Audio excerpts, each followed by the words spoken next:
Assalomu alaykum, hurmatli obunachilar. Yine navbatdagi yana bir darvoza, bir kapı ishimiz bitdi. Ko'rib bahasini beraverasizlar. Zamoklarımız ham yine şahane 5 ketli zamoklar yine. Kraskelerim yine dayva kraske, dayvalak.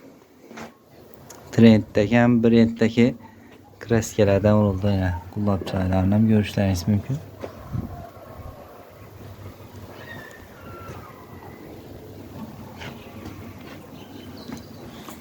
Ne kullaplarım 3 kullaptan vuruldu. Bu darvozamızın razmerine keladigan bo'lsak, eni 260, boyu 280. Xudo xolasa buni qazarsa ustanovka qilamiz.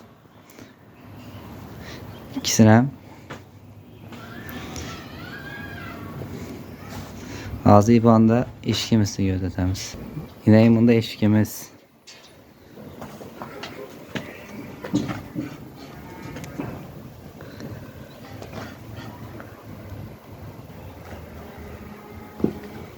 Zazollarla yine görüşleriniz mümkün. Üst aşağı bir xiyla. Bunun üstü nanoşnikini yokluğu sebebi ise nanoşnik gerekmiydi dedi. Ortadan kuruladı ama ortadan kurt perdede elde reşipkeyken de şu an yüzünden kurt bomiddi ama bunu.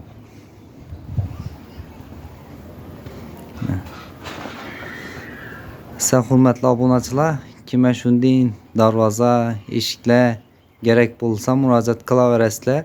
Telefon nomerlarimizni ekranda qoldiramiz.